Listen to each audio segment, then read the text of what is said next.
আচ্ছা, আজকে আমরা পড়বো হচ্ছে upper motor neuron lesion, lower motor neuron lesion, এদের ফিচার্স এন্ড এদের মধ্যে ডিফারেন্সেস কি কি আছে সেগুলো নিয়ে। আমরা যদি শব্দ দুটোর মধ্যে তাকাই তাহলে আমরা দেখবো যে এই দুই শব্দের মধ্যেই লিশন শব্দটি রয়েছে। এই লিশন বলতে আসলে কি বোঝায়? লিশন বলতে আমরা আসলে বুঝি যে কোনো ধরনের ইনজুরিকে, যদি কোনো একটা অর্গানে কোনো ইনজুরি হয়ে থাকে তাহলে আমরা সেই ইনজুরিটাকে লিশন বলে থাকি। এখন ইনজুরি কিভাবে হতে পারে? ইনজুরি হতে পারে ওই অর্গানে কোনো ট্রমার কারণে, অথবা ওই অর্গানে বা ওই অর্গানের আশপাশে কোনো টিউমার হলে সেই টিউমার ওই অর্গানকে কম্প্রেস করে প্রেসার ক্রিয়েট করে ইনজুরি করতে পারে। তো এই যে কোনো ধরনের রিলেশনকে আমরা, যে কোনো ধরনের ইনজুরিকে আমরা আসলে লেশন বলতে পারি। এখন তাহলে আপার মোটর নিউরন লিশন বলতে কি বোঝায়?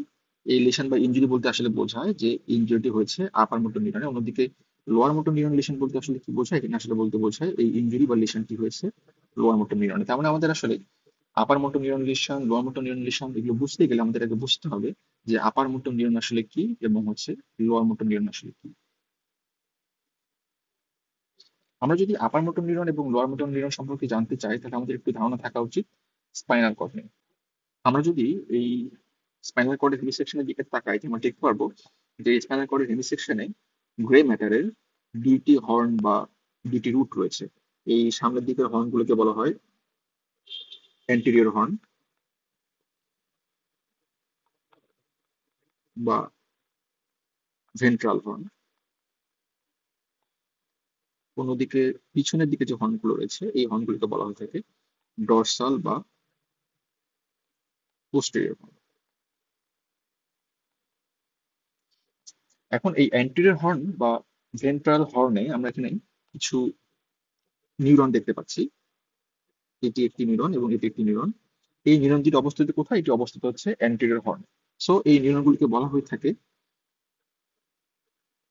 অ্যান্টেরিয়র হর্ন সেল বা ডর্সাল হর্ন সেল। আমরা এটাকে অ্যান্টেরিয়র হর্ন সেল বলতে বেশি স্বাচ্ছন্দ্য বোধ করবো।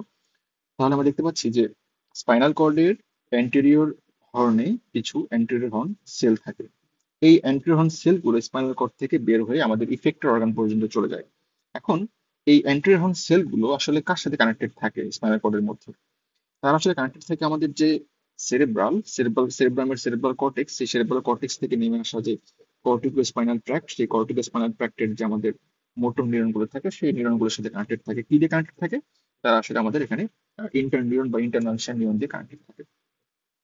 তাহলে আমরা দেখলাম যে আমাদের সেরেব্রাল কর্টেক্স থেকে কিছু নিউরন নেমে এসে আমাদের স্পাইনাল কর্ডের অ্যান্টেরিয়র হর্ন সেলের সাথে কানেক্টেড থাকে।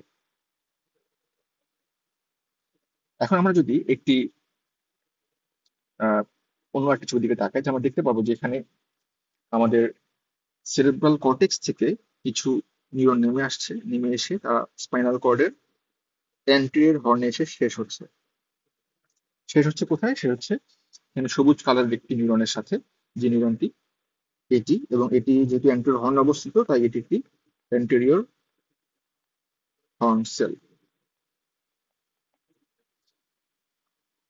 এখন আমরা বলতে পারি যে আপার মোটর নিউরন এবং লোয়ার মোটর নিউরন বলতে আমরা আসলে কি বুঝি।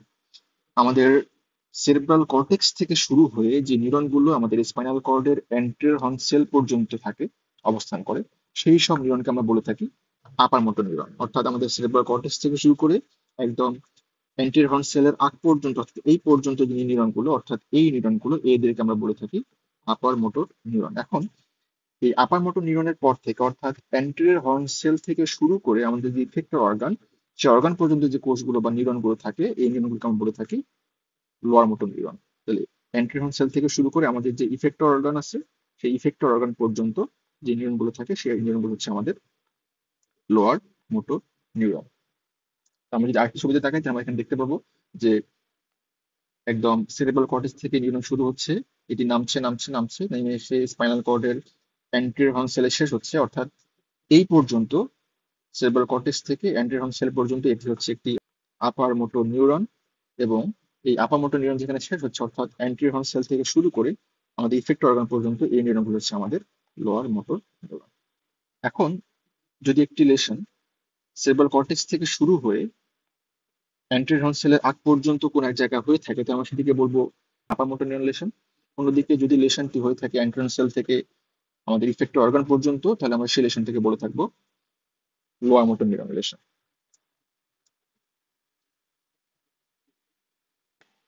আমরা যদি এই ছবিটির দিকে তাকাই তাহলে দেখতে পারবো যে সেরেব্রাল কর্টেক্স থেকে কিছু নিউরন জেনারেট করে তারা আসলে ইন্টারনাল ক্যাপসুল দিয়ে এসে মেডুলা অবলাঙ্কাটা এসে ডিকাসেট করছে, অর্থাৎ অপোজিট সাইড অফ স্পাইনাল কর্ডে প্রবেশ করতেছে। প্রবেশ করার পর তার নিচে নেমে যাচ্ছে। নিচে কত দূর পর্যন্ত যাচ্ছে? নিচে নেমে তারা হচ্ছে কোন একটা সেগমেন্টের অ্যান্টেরিয়র হর্ন সেল পর্যন্ত যাচ্ছে। সো আমরা যদি ধরি এখানে একটি সেগমেন্ট রয়েছে, স্পাইনাল সেগমেন্ট, সেই সেগমেন্টের এটি হচ্ছে একটি অ্যান্টেরিয়র হর্ন সেল, সেই অ্যান্টেরিয়র হর্ন সেল পর্যন্ত যাচ্ছে।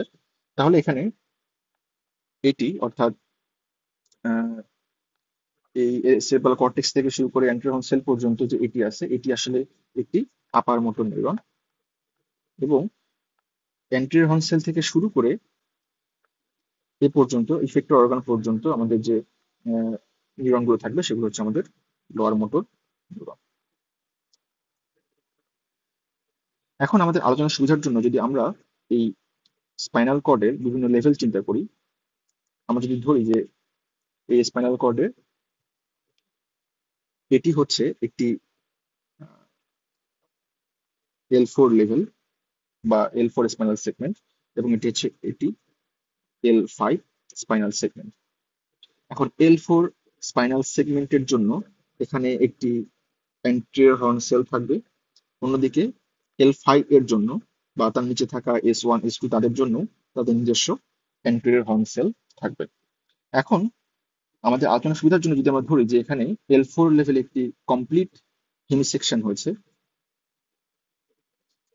এই হেমিসেকশনটি কি কারণে হতে পারে? এই হেমিসেকশনটি যে কোনো ইনজুরি অর্থাৎ ফল ফ্রম হাইটের কারণে যদি ভার্টিব্রাল ফ্র্যাকচার হয় তাহলে হতে পারে, অথবা আমাদের যে প্রোলাপস লাম্বার ইন্টারভার্টিব্রাল ডিস্ক, সেখান থেকে যে প্রোলাপস ডিস্ক থাকে সেটি আসলে এখানে কম্প্রেস করে এটি কমপ্লিট হেমিসেকশন করতে পারে, যেটা খুবই রেয়ার।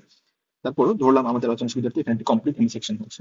এখন এই হেমিসেকশনটি কোন লেভেলে? হেমিসেকশনটি হচ্ছে আমাদের L4 লেভেলে। তাহলে L4 লেভেলের জন্য এই লেশনটি বা ইনজুরিটি কোন ধরনের নিউরনকে ইনভলভ করেছে? আমরা দেখতে পাচ্ছি এখানে L4 লেভেলের লেশনটি ইনভলভ করেছে আমাদের এখানে থাকা যে L4 লেভেলের অ্যান্টেরিয়র হর্ন সেল সেটিকে, অর্থাৎ এখানে anterior horn cell is gone. So এখানে আমরা কি ধরনের লেশন পাচ্ছি? আমরা এখানে লেশন পাচ্ছি অ্যান্টেরিয়র হর্ন সেলের লেশন, এবং এটি হচ্ছে একটি লোয়ার মোটর নিউরন। সো এটিতে আমরা কি ধরনের লেশন পাবো? এটিতে আমরা লেশন পাবো লোয়ার মোটর নিউরন টাইপের লেশন। অন্যদিকে আমরা যদি দেখি যে L4 এর লেশন হলে L4 এর নিচে L4 এর নিচে কি ধরনের ফিচার্স পাওয়া যায়? এখন L4 এর লেশন হওয়ার কারণে কিন্তু L5 বা S1 S2 তাদের যে অ্যান্টেরিয়র হর্ন সেল, সেই অ্যান্টেরিয়র হর্ন সেলগুলো কিন্তু ইনভলভ হয়নি। তাদের জন্য ইনভলভ হয়েছে কোন নিউরনগুলো? তাদের জন্য ইনভলভ হয়েছে সেরেব্রাল কর্টেক্স থেকে নেমে আসা যে কর্টিক স্পাইনাল নিউরনগুলো, সেই নিউরনগুলো। অর্থাৎ আমরা যদি এখানে L5 বা S1 বা S2 এদের কথা বলি, তাদের জন্য আসলে এখানে তাদের অ্যান্টেরিয়র হর্ন সেল ইনভলভ না হয়ে অ্যান্টেরিয়র হর্ন সেল পর্যন্ত আসা যে কর্টিক স্পাইনাল নিউরনগুলো থাকে সেই নিউরনগুলো ইনভলভ হয়েছে। এখন লেশন হচ্ছে L4 লেভেলে, কিন্তু L4 লেভেলের নিচের জন্য অর্থাৎ বিলো দ্য লেভেল কি ধরনের ফিচার্স পাওয়া যায়? বিলো দ্য লেভেল আমরা দেখতে পাচ্ছি এখানে ইনভলভ হয় কর্টিকো স্পাইনাল নিউরনগুলো। এবং এই নিউরনগুলো কি ধরনের নিউরন? যেহেতু এগুলো আসলে অ্যান্টেরিয়র হর্ন সেলের আগের নিউরন, তাহলে এই নিউরনগুলো হচ্ছে আমাদের আপার মোটর নিউরন। তাহলে এখানে লেশন কি ধরনের পাওয়া যাবে? এখানে লেশন পাওয়া যাবে আপার মোটর নিউরন লেশন।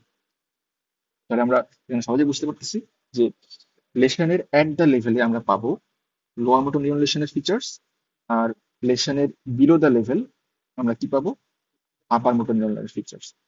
এখন upper motor neuron lesion, lower motor neuron লেশনের ফিচার্স গুলো কেমন হয়?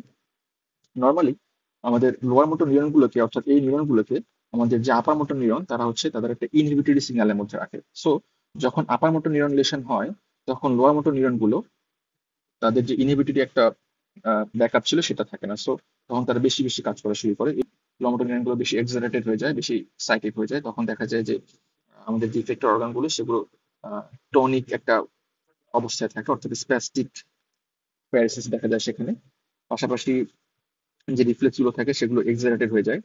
অন্যদিকে আহ, যদি লোয়ার মোটর নিউরন লেশন হয় তাহলে আমাদের আসলে ওই অর্গানের উপর কোনো কন্ট্রোলই থাকে না। সো সেটি হচ্ছে ফ্ল্যাসিড হয়ে যায়। পাশাপাশি লোয়ার মোটর নিউরন গুলো আমাদের ইফেক্টর অর্গানের জন্য আসলে আরেকটা গুরুত্বপূর্ণ কাজ করে থাকে, সেটি হচ্ছে আমাদের লোয়ার মোটর নিউরনের জন্য সেটি আসলে নিউট্রিশনাল একটা ইফেক্টও দিয়ে থাকে। সো যখন লোয়ার মোটর নিউরনেশন হয় তখন দেখা যায় ওই আমাদের ইফেক্টর অর্গানগুলোতে বা আমাদের ওই ইনভলভ মাসেলে আসলে অ্যাট্রফি দেখা যায়, এবং যে রিফ্লেক্স গুলো থাকে সেগুলো, ডিপ টেন্ডন রিফ্লেক্স গুলো, সেগুলো অ্যাবসেন্ট থাকে। এখন আমরা যদি আগের টপিকে ফিরে যাই তাহলে আমরা দেখতে পাবো এখানে L4 লেভেলে যখন কমপ্লিট লেশন হয়েছিল, এই লেশনের ফলে ইনভলভ হয়েছিল অ্যান্টেরিয়র হর্ন সেল, অর্থাৎ একটা লোয়ার মোটর নিউরন ইনভলভ হয়েছিল। তাই আমরা এখানে যে ফিচার গুলো পাবো সেগুলো হচ্ছে লোয়ার মোটর নিউরন লেশনের ফিচার গুলো। অর্থাৎ যদি আমরা জানি যে L4 আসলে কাকে রেগুলেট করে, সেটা হচ্ছে আমাদের নি জার্ক এর সেন্টার হিসেবে কাজ করে। সো আমরা যদি এখানে লেশনের ফলে নি জার্ক দেখতে যাই তাহলে আমরা দেখবো যে নি জার্ক এ লোয়ার মোটর নিউরনের ফিচার গুলো পাচ্ছে, অর্থাৎ এখানে ক্লাসিক টাইপ অফ প্যারালাইসিস হবে, এবং এখানে মাসেল অ্যাট্রফি থাকতে পারে, পাশাপাশি যে জার্কস গুলো রয়েছে সেই জার্কস গুলো ডিমিনিশড হবে। কিন্তু যদি আমরা লেশনের নিচের লেভেলগুলোর কথা চিন্তা করি, অর্থাৎ বিলো দ্য লেভেল চিন্তা করি, অর্থাৎ L4 লেভেলে লেশনের ফলে L4 লেভেলের নিচে কি হচ্ছে সেটার কথা চিন্তা করি, তাহলে আমরা দেখতে পারবো যে L4 লেভেল লেশনের ফলে L4 এর পরে অর্থাৎ L5, S1, S2 এইসব লেভেলে কিন্তু অ্যান্টেরিয়র হর্ন ইনভলভ হয় না। ইনভলভ হয়েছে কারা? যেসব কর্টিকো স্পাইনাল ট্র্যাক্টের নিউরন গুলো ওই অ্যান্টেরিয়র হর্ন সেল পর্যন্ত যায়, সেই সব নিউরন এখানে ইনভলভ হয়। অর্থাৎ এখানে ইনভলভ হয় কর্টিকো স্পাইনাল নিউরন। এগুলো কি ধরনের নিউরন? এগুলো হচ্ছে আপার মোটর নিউরন। সো লেশনটা কি টাইপ হবে? লেশনটা হবে upper motor neuron type lesion. ফলে ফিচার্স গুলো কেমন হবে? ফলে ফিচার্স গুলো হবে এখানে আমাদের যে লোয়ার মোটর নিউরন সেটা হচ্ছে ইনহিবিটরি ইফেক্ট থেকে রিলিজ পেয়ে যাবে, ফলে বেশি এক্সাইটেড থাকবে। ফলে এখানে আমরা দেখতে পারবো যে জার্কস যেগুলো, সেই জার্কস গুলো হচ্ছে এক্সাজাইটেড থাকবে, পাশাপাশি টনিসিটি বেশি থাকবে, অর্থাৎ স্প্যাস্টিক প্যারালাইসিস হবে, এবং এখানে কোনো অ্যাট্রফি থাকে না। যেহেতু লোয়ার মোটর নিউরন ইনট্যাক্ট, তাই এখানে কোনো অ্যাট্রফি থাকে না।